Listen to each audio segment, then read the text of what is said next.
session of the year. My name is Rocky Guzman. I am the International Governance Legal Specialist Consultant of ADB's Climate Change and Sustainable Development Department. And again, I am honored to be the moderator for today's webinar entitled Strengthening Regional Cooperation for Marine Litter Management in Four Countries: Indonesia, the Philippines, Thailand, and Vietnam. Today we focus on the findings and highlights of a recently published policy brief, which focuses on a policy analysis on marine litter management of these four countries. A very important topic, as you know, particularly with the scale and magnitude of plastic pollution poses in these countries, which requires a wide range of solutions to address. But first, a brief background. As you might know, marine litter is quite a major concern for these four countries, which have been identified as some of the major hotspots for leakage into the oceans. And as such, their governments have developed different policies and frameworks and enacted laws and regulations to address both the sources and impacts of marine litter at different levels. We'll look at those in closer detail here by analyzing the similarities and differences of existing national policy frameworks of these four countries. Now, this webinar will provide us an overview of this comparative analysis, and importantly, based on the findings, we'll also look at strengthening regional cooperation. Of particular interest to many of us here, we'll also look at opportunities for ADB support, especially in terms of policy development and financing directions to facilitate effective work at the national level to address plastic pollution. Now, for this webinar, we have an esteemed panelist who will share her insights and expertise. And after the presentation, we will then continue with the Q&A segment, although please feel free to put your questions in the question box below in your screens. So without further ado, let's start with the panel. I am honored to introduce our panelist, Anna Oposa. Anna is the Marine Conservation and Circular Economy Specialist under the Plastics Technical Assistance of ADB.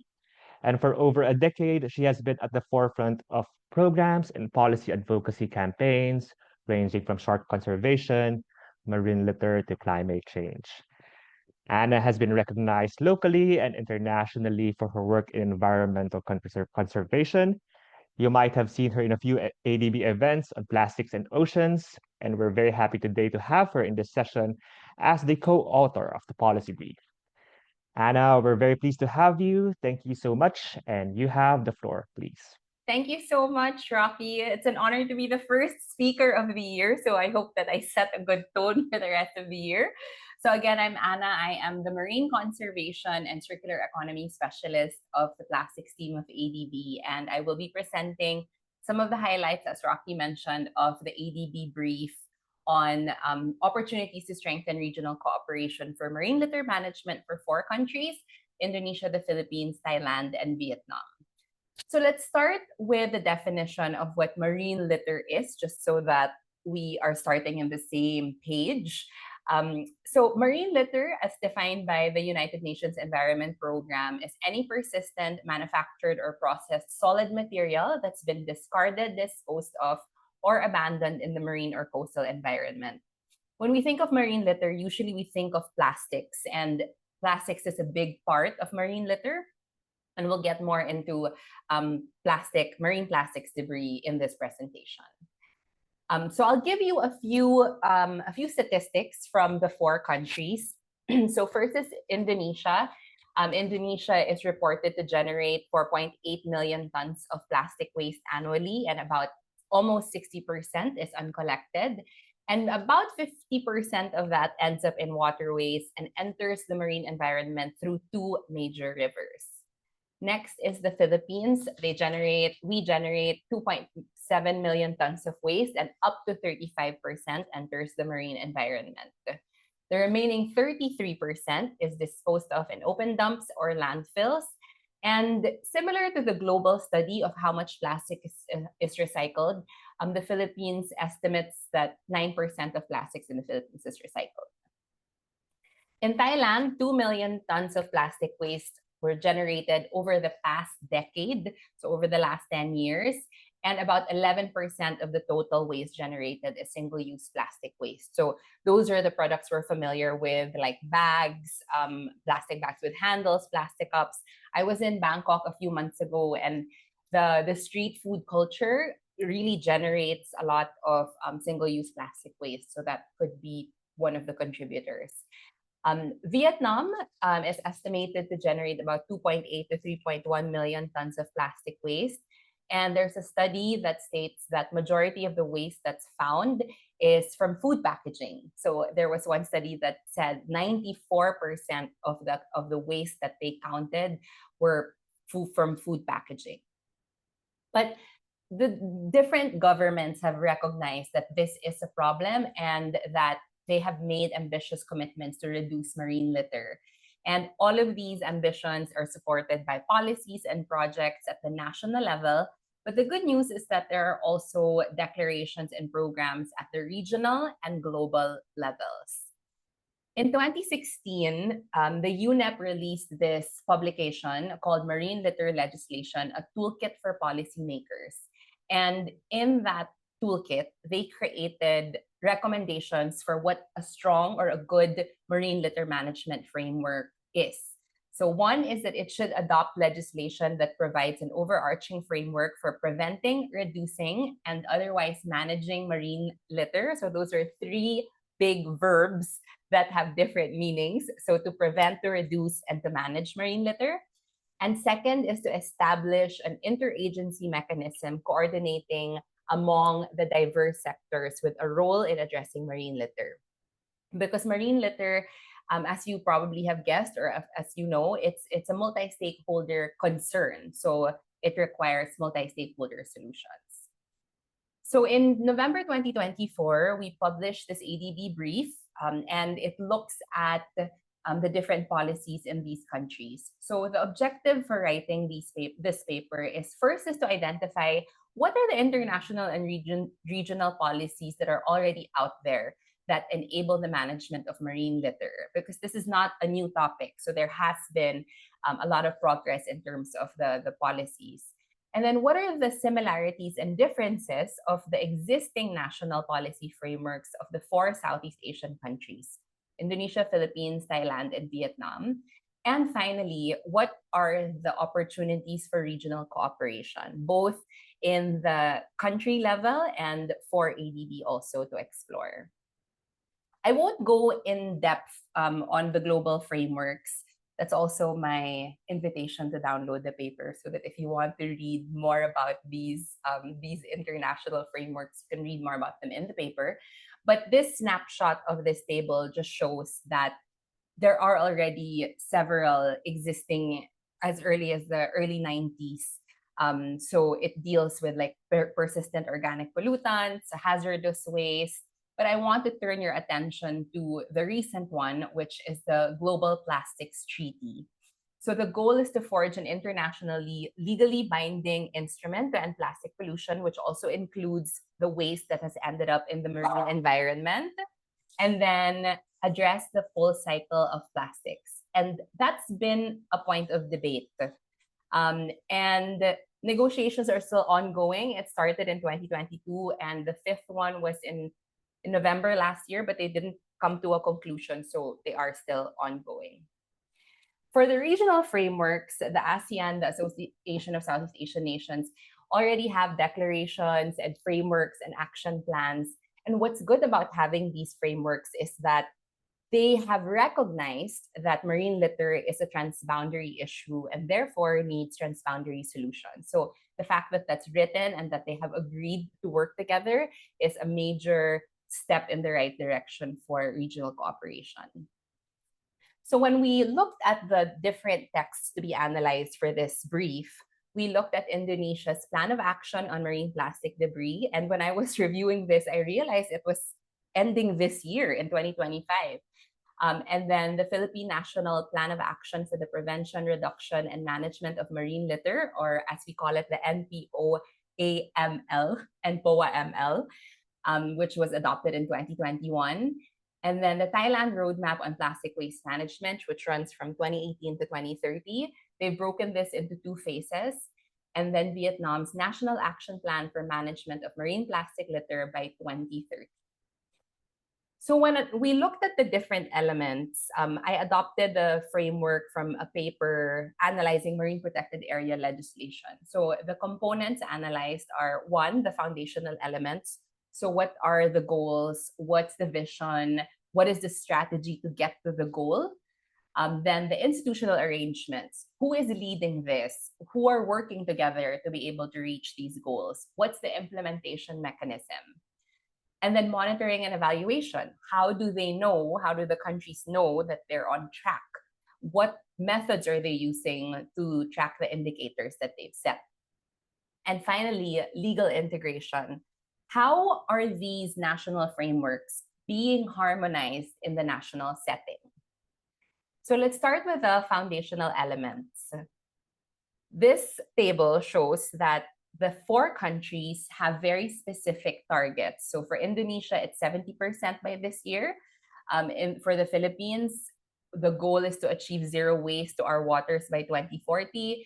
In Thailand, it's reduce and replace single-use plastics by 2022. And then by 2027, they should have recycled 100% of plastic waste through circular economy.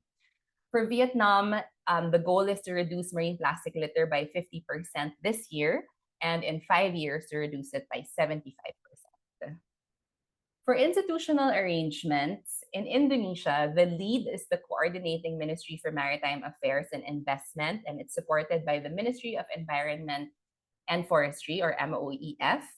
And a lot of other agencies are tasked to do different things. So there's the Maritime Affairs, Education, Research, Technology, and Higher Education. And they also created a national coordination team for marine waste handling, which involves both the private and public sector and some civil society organizations. For the Philippines, the institution leading it is the Department of Environment and Natural Resources Environment Management Bureau. And in the NPOA-ML, there are 10 different strategies, and each strategy has a specific oversight and steering agency. So that also involves, similar to Indonesia, the maritime group, the education, science and technology, and they also established an NPOA Marine Litter Technical Working Group that meets several times a year, and they update each other. There are also nonprofit organizations that are part of this. And what's unique about the Philippine NPOA is that they use the term extended stakeholder responsibility. People who work in the waste space are familiar with extended producer responsibility, or EPR, which puts accountability to plastic producers. In the NPOA-ML, the extended stakeholder responsibility term emphasizes that different stakeholders have to take accountability and not just corporations or plastic producers.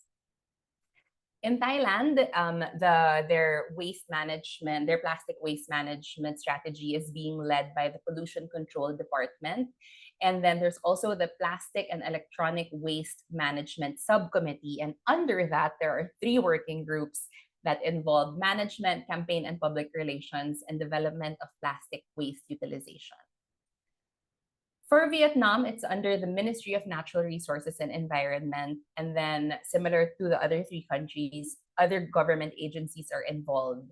So the organizations of the Communist Party, Foreign Affairs, Ministry of Information, and there's also a list of social organizations and social professional organizations.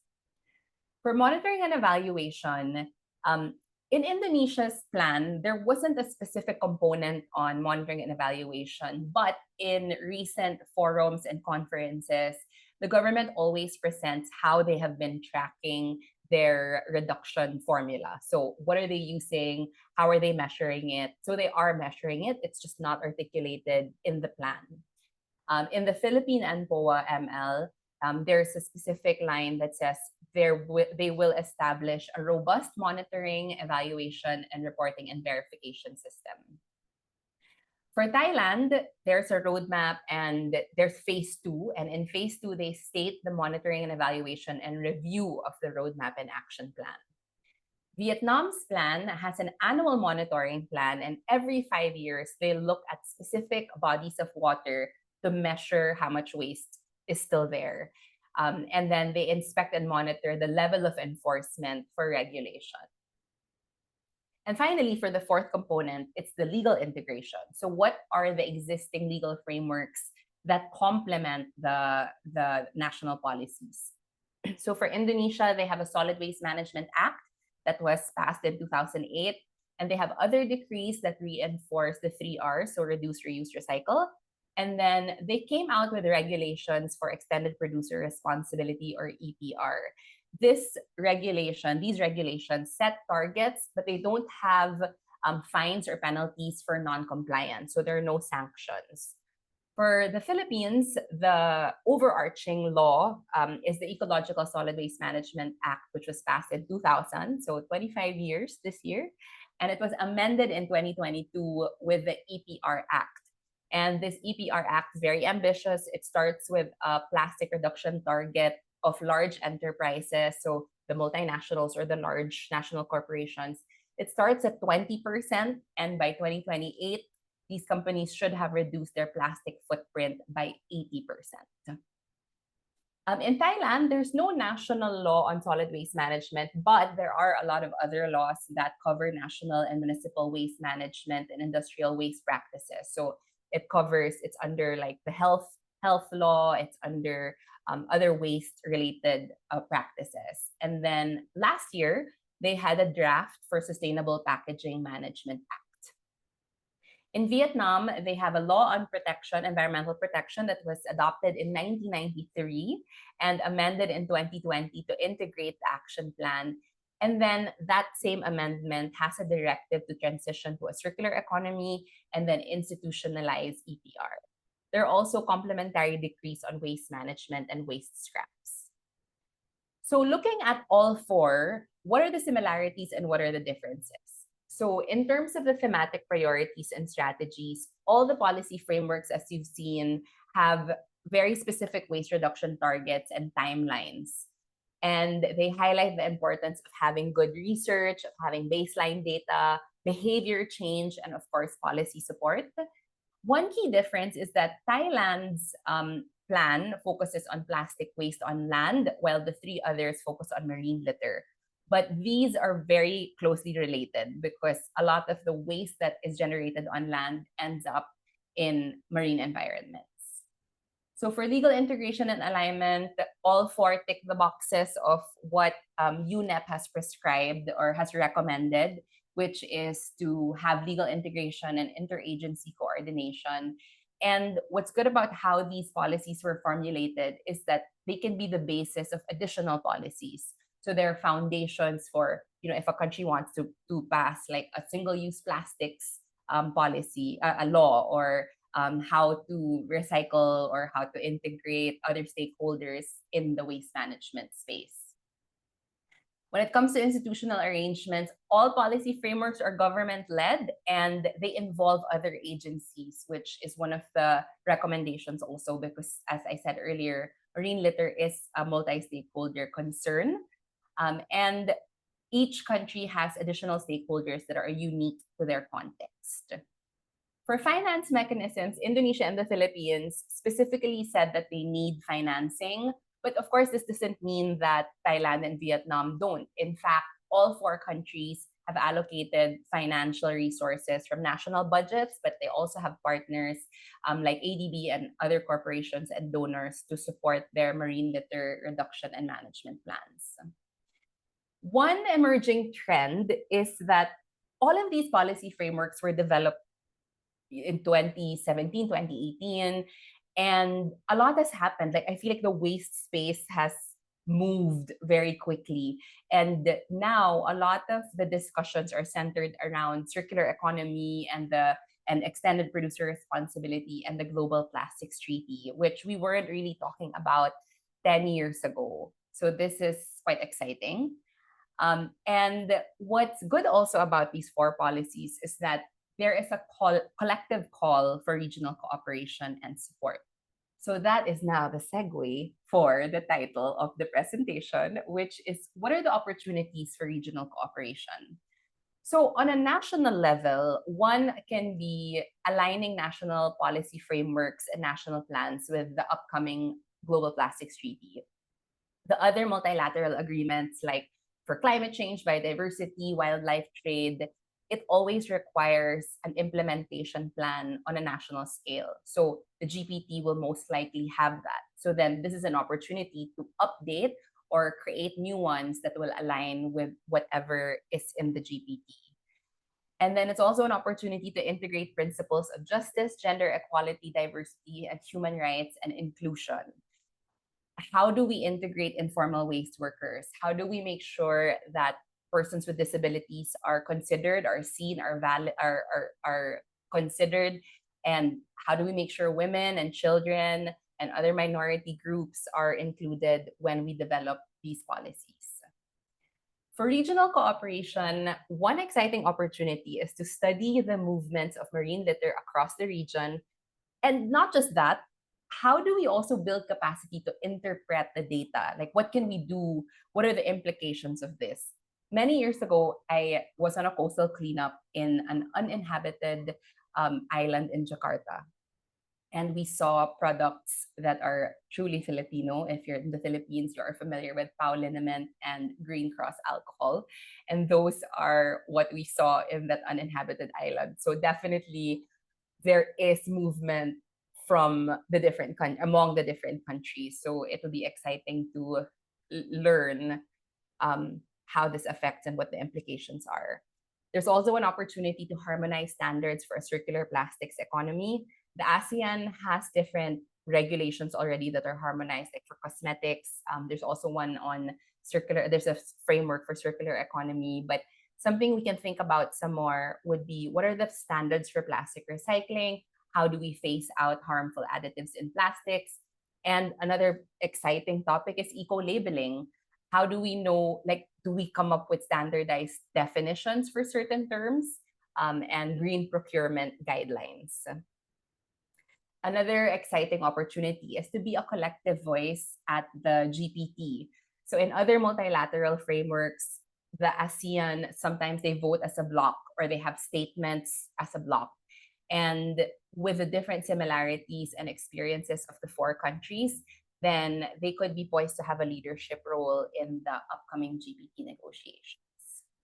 So we'll end with some opportunities for ADB support. And number one would be providing technical assistance. This is one of ADB's strengths. And it could be to support how we develop or implement the national plans and the complementary policies, especially with aligning it with the GPT. Another one is to provide policy-based lending to support the design and implementation of national plans. A policy-based loan is disbursed when the borrower completes policy reforms or other agreed-upon actions. And last year, ADB approved a PDL for Indonesia to support the National Action Plan on handling marine debris and plastic waste. So it's already happening. And of course, as a multilateral bank, one of the strengths of ADB is supporting the development of finance mechanisms. So that can be through loans, grants, investments to reduce plastic pollution in line with country obligations. Another big topic that is emerging is artificial intelligence and digitalization. So the current technical assistance work can connect to the digitalization of the plastic value chain. And how do we build capacity to make sure people are tech savvy to use these technologies? The last two recommendations, one is organizing dialogues on the outcomes of extended producer responsibility implementation, because this is quite new. And the Philippines and Vietnam have EPR policies already. So then we can learn from each other about how other countries are going about this, what are the lessons learned, and organize continuous knowledge exchange sessions like this and like the ones that our team organized last year. We had a 4-part series on circular economy. And I know it takes a lot of resources to organize in-person events, but when you see the participants exchanging information, it it really inspires them and motivates them and creates connections among the countries. So organizing these knowledge exchange sessions, especially for specific and specialized topics using existing networks, can be something that ADB can do with its convening power. So I will end there. Thank you. And I will open the floor for questions, and maybe Rocky can Thank also. you. Great, fantastic. Thank you so much, Anna. Of course, thank you for such a comprehensive overview of such a huge topic. Again, we don't have the time right now to delve into the specific details. So again, this is an invitation to please feel free to read the policy brief found in the comments box, and the link is over there.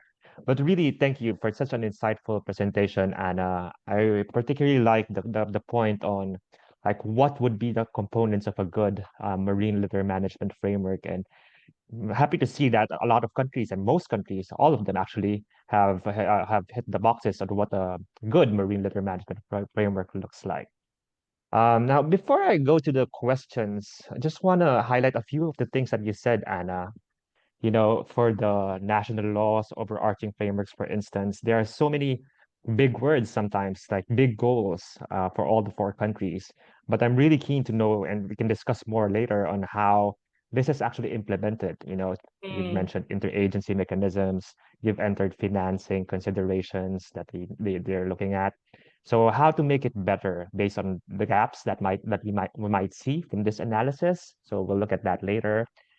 And then for the national action, with the Global Plastics Treaty developments, I'm happy to see that you have also flagged the just transition angle, because I mm, think there's a lot of discussions in the recent years about that, more so within like 10 years ago, right? mm. On making sure that there's integration of the informal waste sector, all these things. So I'm happy that's in the discussions now. And lastly, for the opportunities for regional cooperation, Anna, there are so many opportunities for this, but we have to go. We can go also in how the modalities might be. For example, on setting standards, and do we actually have capacity in the region to do that? So yeah, just a few of the things that we can discuss. But let me stop there and invite everyone here in the session with us if you have any questions. And let me check a Yeah, few of the things out here. there's one on the chat already. Yes. Hi. So let me read this question by Gilan, who's very involved in the Southeast Asian work on plastics. He says that ASEAN is not Mm, represented in the GPT negotiations. So what is ASEAN's capacity to weigh in towards a regional position in the upcoming and hopefully last negotiating rounds, or the intergovernmental negotiating committee rounds of the mm. plastics treaty? Maybe you can add Rocky because you're more involved in the GPT. But if they're not yet represented as a block for the negotiations, also maybe because it's still the INC, like it's not yet passed as an official treaty. But in my experience with other multilateral negotiations, there has to be an initiative for them to meet in person, um, have a confidential meeting, and then they develop their plan together. I don't know. I mean, I feel like the other multilateral frameworks I've been involved in have been running for so long, so I don't know if who took the initiative to do that, but there is an opportunity to do that, and they can come up with a joint statement or a joint vote, um, which happens a lot behind the scenes. Yep, great.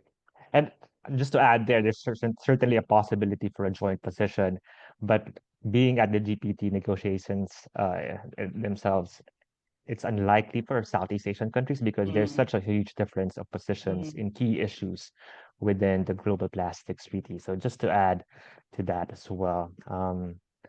But yeah, let me check It's a the other difficult question from questions Terry. from Terry Cho. So the question here is how is the impact of relaxing on drilling by Trump on commonality price plastic, which may offset what the plastics treaty intends to achieve? So, as the US is one of like the main sources of like the raw material for plastics. So what might be the impact with these new policies that will be in place with the Trump administration? Honestly, I have not read about Trump's latest. I've seen like the headlines, but I'm still in denial with some of the decisions that have been made. So I'm not sure what the impacts will be, but I can imagine that it's not going to be that positive for Yeah, reducing plastics. I definitely agree with you. And The working most with diplomatic answer I can give. I think What do you no, think, because like Rocky? no, I definitely agree with you there because especially with the plastics treaty, there's a huge likelihood that the U.S. will not be a signatory for the Yeah. plastics treaty. I think that's a given if we have the final version next year or this year. And certainly there's already a change in the positioning from the last administration in the last INC. Mm, So for sure there will be a lot of changes, especially as the US is like one of the main producers of oil and the raw materials for plastics. exactly. And also, a lot of the standards of the US when it comes to plastics, it can change. This morning I was looking at a post on decisions that the Trump administration has made since the inauguration was just a few days ago, and everything is being reversed. Not everything, but a lot of the major things are being reversed. So it could affect oil prices, which is the raw material for plastics. And if the US pulls out of the treaty, which we expect that they will, it can also have soft power and influence on other countries, which Yeah. we don't know what exactly that will be. Yes. Yeah. Yeah. But yeah, it is just part of really the trend, like the US, like not supporting any of these international frameworks on environment, with the Paris Agreement and with the plastics treaty. So we're looking at like some pushback there. But just a note here, that's why we're discussing a lot of the plastics treaty because ADB is actually an observer organization of the plastics treaty Mm-hmm. that looks at the financing considerations and implementation later on. So just a side note there. Mm-hmm. Okay, I have a lot more questions here. We have a question from Hang Then. Do you have any assessment on the effectiveness of the national regulations that can contribute to the implementation of the plastics treaty again? So, yeah, any Yeah. insights? Yeah, that's a great question. I don't have a specific assessment for that hasn't been published for the public consumption, the effectiveness of these four frameworks. But based on my experience working in the Philippines, so I can only talk about the law that I'm most familiar with, which is the Ecological Solid Waste Management Act. Um, they published like a 10-year report, and they said it in the report that they have not met a lot of the targets. So, for example, um, all local governments are supposed to have, let's say, materials recovery facility. And as of a few years ago, it was only 24% compliance, or 24% of local governments are being serviced. So when I read this, to be honest, I had like an existential crisis. I think, Rocky, I messaged you. Like, I was like, we keep passing these ambitious laws and legal frameworks, and we know that we don't actually reach them. So, are they meant to be ambitious? Like, it's just like a North Star that we work towards, knowing that we can never have perfect implementation. You remember this? It was late at Yep. night, and I was Yep. like, I can't sleep. I'm thinking about this existential crisis. So, the short answer would be that a lot of the targets are not reached, but I don't think it means we shouldn't be passing laws. They're just, yeah, North Stars for us to keep working towards. Yep.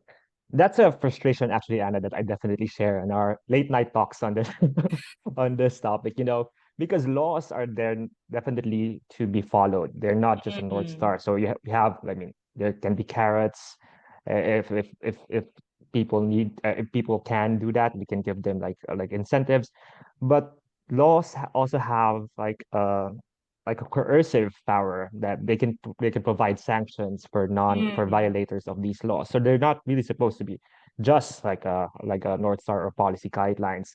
So I think my question following up on this, and I'd like to get your thoughts, is like when you learned that from this monitoring reports that we haven't achieved like a lot of substantial progress, like what would be the next steps really? What would the government then do Mm. to facilitate compliance? So is this something that has been that showed up already in your findings on what the next steps might be if they haven't complied at all with the monitoring through these monitoring Well, frameworks? yeah, the big question is always enforcement. So we have all of these sanctions in the law, but then if the penalties are not being implemented, then it doesn't scare the local governments or whoever needs to implement it. So definitely enforcement needs to be stronger. But then maybe it's also an opportunity to open up dialogue if we can amend certain provisions, like instead of having every local government have these facilities, maybe there's Mm, a way to cluster them instead of mandating every single city or municipality to have them. Like, okay, maybe this side of this regional area can have a shared, but that brings up different issues and complications. But then maybe that's an opportunity to rethink what is really feasible. And now with the mhm. studies that have been generated in the past 10 years, what is also science based, right? Right, right, yeah. And the point there is like if people could get involved as well in the enforcement, then people can make like actors accountable, like government accountable as well to ensure that these laws are properly implemented. Sometimes it just takes some push, right? We know Mm-hmm. that as well.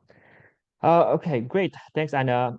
I have a hand raised over here, and I'd like to invite Li Kai Yeah, thank to you. give a question Yeah, to Anna. yes, Yes, go ahead, please. yes. Thank you, Rocky. Thank you very much, Anna, for your comprehensive presentation. Um, I'm from ADB Korea Climate Technology Hub, CCSD. So focusing on climate technology solutions. So I have two questions to you. Number one, I heard from you that you are saying government policies are moving towards circularity, right? You Mm-hmm. say circular economy. So if we want a circular economy, you cannot do it without the technology. Yes. For example, the plastic waste. There's technology which can produce hydrogen from plastics. Mm-hmm. There's also technology which can turn plastic into t-shirts even. Mm-hmm. Mm-hmm. So my question to you is, what is the policy thinking of these four governments on technology? That's number one. Mm-hmm. So number two, I heard from a tech company that can produce hydrogen from plastic waste and also food waste. The company said that I started with the conversation. Yeah, ask them, where your market is, for your technology, and they are saying whether Philippines is is a market for you because we know that plastic waste is pretty bad in Philippines. And then you can you see the answer, what the answer is. You may be surprised by the answer. They said that we don't want kind of Philippines because the waste management is not good. Mm-hmm. So my question to you, how is private sector shaping, those policies? Thank Yeah, you. those are great questions. So the first question was, what are the views of these countries on technology? Based on the policies that we analyzed here, there are specific provisions or statements that say we are going to explore different tech and innovation for recycling plastics is one, collecting plastics, tracing plastics. So there seems to be openness, or not just openness, but like willingness to use technology, because as you said, we can't have circularity without using technology. And when I say technology, it has to be both low tech and high tech. So it's not just like big machines, but also, let's say, mobile apps or collection or manual segregation also is a kind of low tech. So definitely all countries recognize that it's important. And then the second question is about technology Private in sector. private sector. The private sector, what are the views of the private sector? Um, the private sector's influence on policies. Was it the Yes, yes, yes, yes. I think it depends on the country. For example, in Thailand, based on what we analyzed, there's a very strong plastic producer industry there. So it's very hard. One of the things that they accomplished a few years ago was they were able to remove when you open a water bottle, there's like a plastic seal. So one of the things that they agreed upon was to remove that. And that makes a big difference. That reduces a lot of plastics. And then for the Philippines, for example, the private sector had a very strong voice in the Extended Producer Responsibility Act. So it depends on, but those are the two countries that I'm familiar with. I'm not so sure with Vietnam and. Yeah, may I ask a follow-up question? So among these four countries, which countries have this EPR? And also which countries, have, waste segregation at the source policy? For EPR, the Philippines and Vietnam have the laws, and then Indonesia has regulations. So they're more like recommendations. For Thailand, they have a draft like sustainable packaging law so far. And then waste segregation at source is, I think, across all have segregation at source. Really? What I remember. But in Philippines, because we're living here, right? We are not separating waste. Yeah, sometimes the Philippines, the laws are suggestions. No, but it's specific. I remember it. Oh no, this is recorded. It's I remember it is like section 48 of the Ecological Solid Waste Management Act, the no segregation, no collection policy. So but it's that not I know for implemented. sure. Even Yeah, the policies are in place, but they are never implemented. Yes. Yes. Yeah, that's always an issue, right? In the Philippines and many developing countries. Yeah. Yeah. So hope that's Thank you. great points, Anna, by the way. But thank you, Litai, for those questions. Really, you. really great points. And talking about EPR as well, there has been some questions here on shedding more light on policies and implementation in these countries. So, because like we talked about briefly about EPR, so can you share about some good practices from other countries that we can learn from in the implementation or the development of laws and policies here and the implementation later on? So, you have any thoughts on that, Anna? You mean like other countries?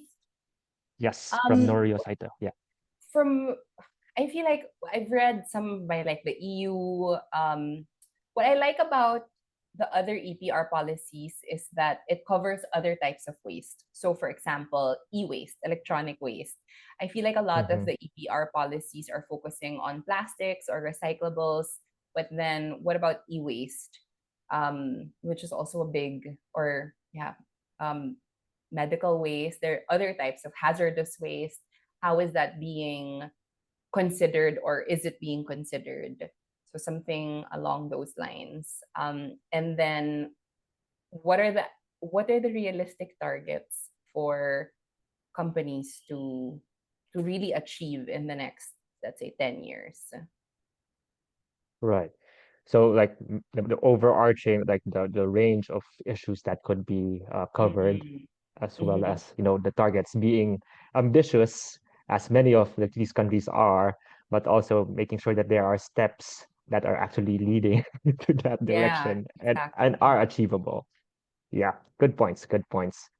So yeah, thanks, Noria, for that question. You seem to have a lot of questions. Great job, Anna. So there's one question from David Allen, who's particularly interested about the price of recycled plastic goods since it's more expensive. It's actually 30% more expensive than virgin plastics. So in connection to this topic, how do you see regional cooperation and government support can assist in overcoming this barrier? So you mentioned standards and all those. So yeah, I'd love to get your thoughts. Yeah, that's a great question and something that I've asked a lot of government officials and plastic producers as well. And I remember talking to one manufacturer who's based in the Philippines, and they create a lot of products like chairs, buckets, etc., made from recycled plastic. So I was asking him like, why is it more expensive? And he said it's really down to the economies of scale because the Mm-hmm. demand for items with recycled products is still low, so then the price will be high. And he said, so I asked him a very beauty pageant question, and I was like, okay, if you could revise laws, what would you what would you recommend for the prices of recycled plastic products to go down? And he said there has his dream is to have a partnership with the government to supply plastics. And the example he gave was, for example, in the Philippines, there is a shortage of chairs in public schools, like some ridiculous Mm-hmm. amount, like thousands of plastic chairs. And he said, if we got into a partnership with, let's say, the Department of Education to be able to produce these plastic chairs and provide them for the entire country, then we can bring the price down. So, government support can be something like that, providing incentives, and then going back to the recommendation of standardizing um, standardizing, let's say, recycled products. In some countries, there's a recommendation of like, okay, in let's say cosmetics, there are Mm-hmm. companies like Unilever or let's say Procter and Gamble. They have targets like, okay, by 2030, a certain percentage of our products have to be made from recycled plastics. So that's something Mm-hmm. that the ASEAN or the region can work on together? Like, is that something like, let's say, in all the shelves of supermarkets, a certain percentage has to be made from recycled plastics? Or are there specific products that a country can showcase made from recycled plastics? Yeah, so those are some ideas off the top of my head. Yep, yep. And I think this is really relevant, especially on, the setting of standards, I think. So just to go one point further on that, like how would you imagine like at the regional level, how might that work? Like if you have like standards, because we do have like different, contexts and capacities in governments, right? And sometimes whether you're thinking about like is it ASEAN who sets the standards? What would that look like considering the different stages that these countries are in right now? I would go to, I mean, the first step would be defining the terms. I know it sounds so basic, but how do we as a region define, and this is something also with the GPT that's been a sticking point, right? How do we define the full life cycle of plastics? What do we mean by single-use plastics? What do Mm-hmm. we mean by post-consumer recycled plastics? What's the percentage of a product for us to be able to say that it's made of recycled products? So things like that will be so important, but also so difficult in terms of establishing what the standards are. And there's a lot of products that are traded among these countries. So Mm-hmm. we can have, let's say, tax breaks if you import, let's say, plastic bottles from Thailand that are made from recycled plastics. You have financial incentives. So those are just some of the ideas that are popping up. Yeah, no, the definitions are definitely important, Yes. and there are innovative ways on how countries can work together, especially when they have like these great relationships with each other. But also as a bloc, they have to Mm. cooperate in many areas, right? So thanks for that question. Very, very important. And then there's another question on what might be your recommendations to governments and multilateral development banks to strengthen the regional cooperation. So maybe just more on like you discussed earlier, how Mm. how this might look like. Yeah, the recommendations for regional cooperation, some of them, one is to study the path of marine litter from one place to another. There's an island um, that I used to work that I've been to. It's called Denhugan, and they have this shelf of a collection of all the different countries that the waste is from. They have products from like China, Malaysia, Indonesia. So by studying where the ocean currents take these plastics, then you can make better, or not better decisions, but it can inform your decisions on how we affect, or maybe it creates more empathy. Like the waste that we produce in the Philippines ends up in other countries. And by having that, it's not to put blame on other countries, but it's just like having a shared understanding that what we do to the sea we do Mm-hmm. to other seas, not just our exclusive Yep. economic zone. And then for the MDBs, I think one way, as I said earlier, is to organize or convene, because I think ADB has incredible convening power. Um, if you send an invite to government officials with the ADB letterhead, they will send somebody. They want to send somebody, and that convening power is such a strength that can be harnessed, and just putting people together in the same table to talk about these issues, to learn from each other, makes a big difference. And definitely MDBs have that convening Yep. capacity. That's what we're trying to do, and what we've been doing also for the past 3 years, bringing people together through capacity building events for circular economy and facilitating the work at the national level.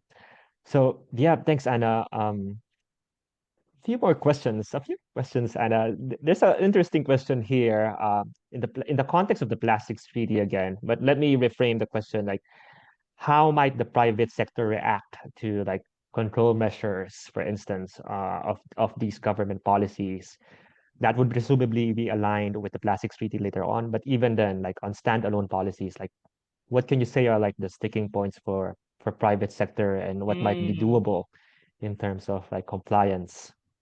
So Yeah, I'd love to get your I've thoughts. I've spoken with different uh I've spoken with different representatives from different companies, and when we talk about the GPT, there are different perspectives. Like one is, oh, it's added work. Like we already have the Solid Waste Management Act, we already have the EPR, and then they're giving us more things to do. Um, Another perspective has been like, what about other stakeholders? Why is it always the private sector? But then on the Mhm. more positive side, some of them see it as an opportunity. So, for example, the one that Terry mentioned, there's a joint venture between SM Group and a Japan recycling company. So, some companies that I've talked to, they're already making decisions in anticipation of the global plastics treaty. So, for example, a beverage company was saying, oh, we need to ramp up our targets for recycling because once the GPT is passed, for sure, there will be higher targets. So might as well start now, something like that. So they also see it as an opportunity to get ahead of what might be implemented, and see it as an opportunity also to, if we're ahead, then it's also good for our reputation. So then, yeah, it's the spectrum of reactions. Right. No, it really depends like on who you ask, right? There are some who are really keen on complying, and actually they have been complying already, or like way ahead of the curve, even without these international framework in place. They've been doing it. But for some, it might take a nudge or something something Mm, something bigger to make them move mm, and ensure that they comply exactly. and with things. So yeah, thanks, Anna. Um, so just we have a few minutes left. I just want to get your thoughts really, because you mentioned some things on some emerging trends in terms of policy directions. So far for the past 10 years, a lot has focused on marine litter and leakage into the oceans. But now with the discussions on circular economy growing so much with all these developments, how do you foresee like the next few years or so on the policy developments and possibly like expanding or Mm. taking in all these developments in the discussions? Yeah, definitely. I think circular economy will be a big part of the next 10 years, moving towards instead of waste management, which deals more on what happens in the end, we're now looking at circular economy, meaning from the beginning. How do we design things? How do we make sure that we design out waste? And then from there, um, how does nothing end up in the sea or in the open environment? So definitely circular economy, how to integrate technology, and my bias would also be social inclusion. How do we make sure no one is left behind, especially because the just transition discussion is also a big piece of the global plastics treaty. So I mean, this wasn't your question, but I'm optimistic that we're moving in the right direction. It's always important to be optimistic, and and that's what's keeping like countries like hopeful in the process also with the plastics treaty, right? Because it might cover, I mean, it can cover, depending on the country's appetite, all these issues that could be cascaded down at the national level. All right. Let me just check a few more questions if there are here. So maybe just a last question, Anna. Again, going back on monitoring and making sure that these laws are properly implemented. So, would you have any ideas or insights on how a good monitoring and evaluation framework might look like? You know, maybe the use of like third-party certifications or audits. Is Mm. that something that's in place that could be possibly replicated in some of our developing country contexts here in Southeast Asia? Yeah, definitely a third party audit would be an independent third party audit of the indicators or what kind of data we're submitting. But it's also good to look at the components that might be ignored. So, for example, I mean, my bias is really like behavior change. Yeah. It's easy to look at it's not easy, but then one indicator is like how much waste has been reduced, but then we have to ask why. What are the factors that have made it less? So for example, Hmm. if we did the study during the pandemic, is it just because we had a lot of takeout or we had a lot of deliveries from online that caused this spike? So it's also important to ask why these numbers are what they are, and the context that the data was collected in. So it's not just looking at the numbers, but the environment or the context and the time that it was taken in. Right. Yep. For effective change, really, your point is to always ask the whys, and that's how we Mm. can get to the next steps, right? So we know why we're doing this in the first place.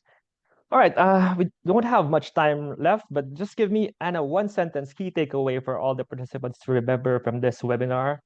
So please, one sentence, go ahead. Wow. Um, that there's a lot of potential for regional cooperation and for ADB to support it. It's the beginning of the year. There are exciting things, and we should be working together to be able to achieve those. Great, perfect. So we work together to achieve our goals, the region and beyond. So again, thank you, Anna. As we close this program, I'd like really to thank Anna for such an insightful overview of how to strengthen regional cooperation in marine litter management in these four countries, but also beyond, and providing us with potential opportunities for regional cooperation and opportunities where ADB can support later on. Now, at this juncture, thank you very much, Anna. And then I'd also Thank like to you. remind everyone that we will be sharing the presentations and the video session in our data sharing platform page. So please make sure to check that out later at the ADB Data Room Circular Economy ADB Knowledge Event Repository. And importantly, please don't forget to fill up the evaluation form that will be shared to you after this webinar, as your feedback is important for us to improve our knowledge series. So again, thank you very much, Anna, and Thank thank you for you. all the participants joining. Sorry, go Anna. No, no, that's it. Thank you. Thank you, Anna, and thank you for all the participants joining. I hope this webinar has offered invaluable insights on how we can navigate and potentially scale up initiatives towards a circular economy in the region, national level, and beyond. Again, this has been Rocky Guzman from the ADB Thank you for tuning in this afternoon, and we hope to see you in the next one. Bye, everyone.